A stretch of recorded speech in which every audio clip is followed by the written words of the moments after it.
Hey everybody, I'm Amy from BodyFit by Amy, and this is your standing deep core and pelvic floor workout. So in this workout, we will be strengthening and lengthening your pelvic floor as well as that deep core, and we will be doing it all from a standing position. I know sometimes we're super busy, we don't have time to get down to the mat, we want something that we can do quick, maybe in the kitchen, maybe when we're with our kids, and standing is a great way to get something short in. I'm going to be using my mini Pilates ball for some of the exercises. If you don't have this, you can use a kid's ball, or you can use a rolled up towel or a throw pillow. If you don't have it, don't worry, you'll still have options. I'm going to set it to the side for now. So let's start by kind of getting our bodies warm. We're just going to march and just get a couple rolls for the shoulders. We're going to keep this pretty short. Now, one thing I do really want to stress is that if you are experiencing any pelvic floor issues, such as pelvic floor dysfunction, which can be prolapse, incontinence, stress incontinence, or deep core, such as diastasis recti, which is abdominal separations, I do highly recommend, let's just get one at a time, that you see a pelvic floor physical therapist or a women's health specialist.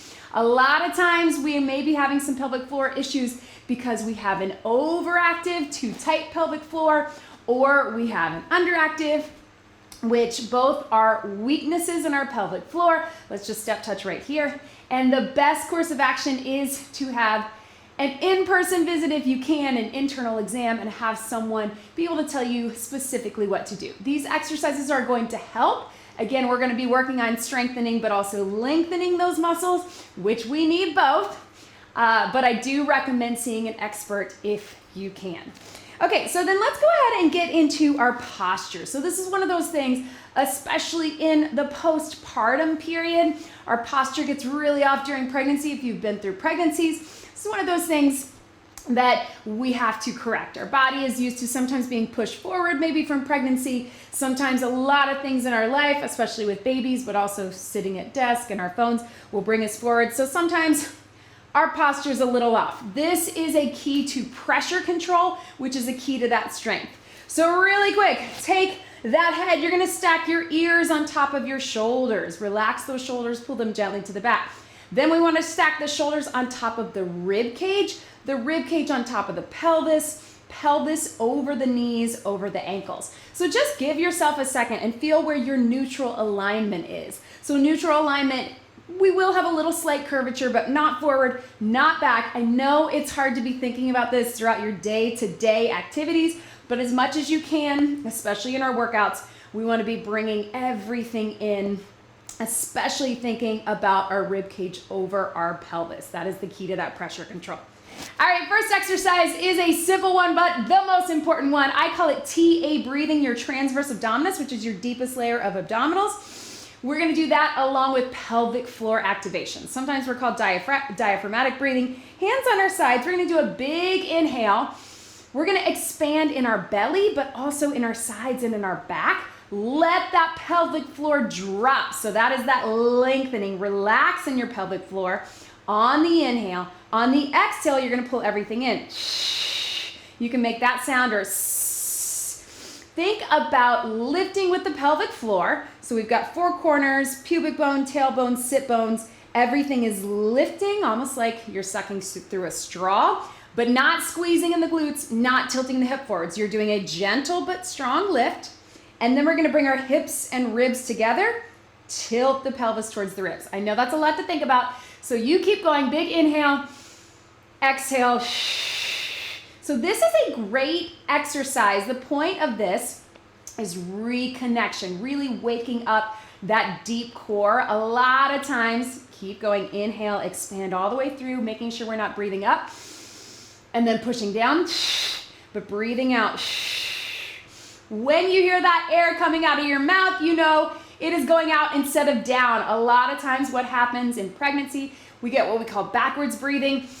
Inhale up, exhale down, which is gonna push out on that core and then also down on that pelvic floor. So sometimes when we get that little pooch or our posture is off, it is just pressure control. We're pushing the pressure down. We wanna bring it in and up. So one more right here. Inhale and exhale. Now we're gonna keep that going, but we're gonna add a little march. So I don't want you to think that you have to do a full inhale and exhale on every exercise. Now, a lot of the exercises we're doing today, you can. When you're just learning this, I want you to be practicing that TA breathing and pelvic floor activation in the mirror. Maybe before you go to bed, you can do it from a lying position. Ooh, a little bit of balance, right? Breathe. But when you're doing your workouts, you don't have to be doing the full thing every time. The goal is to establish that reconnection, to build that strength, because that breathing is an exercise in itself, and then to add movement with that strong foundation. One more right here. Now let's grab our mini ball. So if you have a mini Pilates ball, again, if you don't, you can use a towel, a kid's ball will also work, or a throw pillow, something that you can just put a little pressure in. So starting here, inhale, exhale, back to that full TA breath, but as you lift up and in, you're gonna push into that ball. So inhale, exhale, contracting through here and here. Inhale. So I like to think about tacking exhale, my rib cage together, bringing my hips together. Keep going on your own pace. And thinking about your hips coming towards your ribs. Now we use the bones as the landmarks so you can visualize. That makes it a little easier. Obviously you're not really bringing your hips together or tacking your ribs together, but the idea is that when you visualize that, you can really get that deep core, your transverse abdominis, as well as the rest of your core muscles working together. Now let's add a little lift at the top. Inhale, little mobility for our shoulders. Exhale. Inhale. Exhale. Inhale. Exhale. If you want, you can add a little knee. And breathe. If you don't have anything to hold or push into, you can push your hands towards each other. Or again, just do the motion. Get that core engaged. Two more just like this. Breathe. Last one. Good. So set that ball to the side. And we're going to get a little cross knee. So we're not going to overdo it with our twisting, especially if you are newly postpartum or, again, you're experiencing any ab separation. We don't want to over twist, but we do want to get that trunk working in rotation. So big inhale and exhale to establish that firm foundation. I often call it zipping up the core, but you're still breathing through it. And we're going to cross. Just thinking elbow to knee, small twist. If it feels like too much for you, if you can't control the pressure, or you're experiencing any bulging or any leaking, then I want you just to take it to here. But if you can, cross and here. Inhale, exhale. Again, you don't have to be thinking full TA breathing, pelvic floor activation. You want that strong foundation. But again, getting a little rotation is important because we use rotation in everyday life, right? One more each way. Good. How many of you are feeling your core? I'm hoping, especially if you're someone who has not activated these muscles in a while, we get in some patterns when these muscles get weak, whether again that's through pregnancy. Go ahead and just kind of shake it out.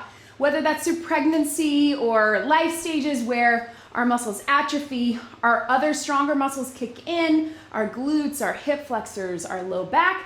Now we want to get that core waking up and ready to work again. All right, so last thing right here, we're going to do a little step side to side. So this is a great pelvic floor core exercise if you're trying to get back to running. Maybe you're experiencing some incontinence when you're running or stress incontinence. Maybe when you're doing something like a jumping jack. We're going to step side to side. So moving laterally, inhale, exhale, and you're going to balance. So if that's too much for you, put that toe down. And then as you're ready, bring it up. So I want you to start super slow with the big inhale and then get that foundation and then go side to side.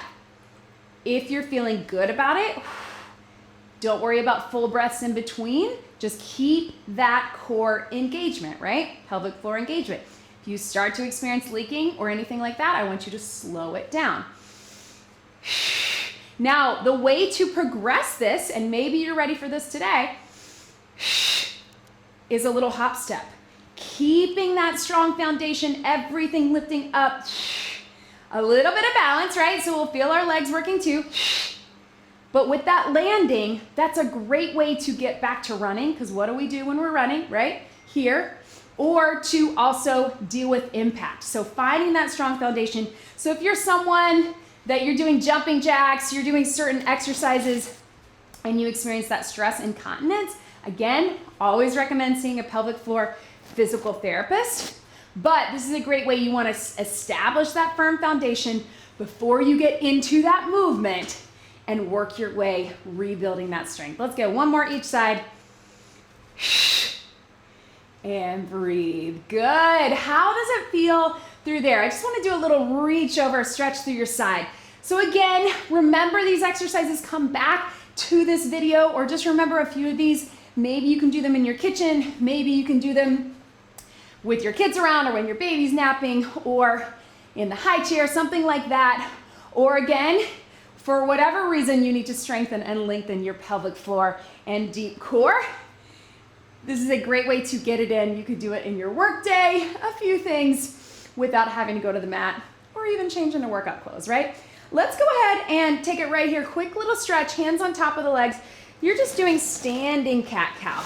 Spine mobility, core mobility and flexibility is really important to that pressure control as well. You can do this standing. Obviously, you can do this on hands and knees. Also, just sitting in a chair, just working through those muscles of the spine. So go ahead and roll it up. Again, let your head just do some gentle rolls, very slow and controlled. We all tend to carry a little tightness and tension in our head, neck, and shoulders. So come back to this workout anytime if you can. I recommend doing that TA breathing and pelvic floor activation as an exercise throughout your day. I often tell people, try to get it when you're in the bathroom for a few minutes, again, or before you go to bed, right when you wake up, to establish that reconnection. So by the time you get to your workouts, you have that strong foundation. Don't forget to subscribe. Let me know in the comments if you have any questions or what you thought. Let's get one big deep breath in. I hope this was helpful. And out. You did it. That was your standing deep core and pelvic floor workout. Great job, everybody.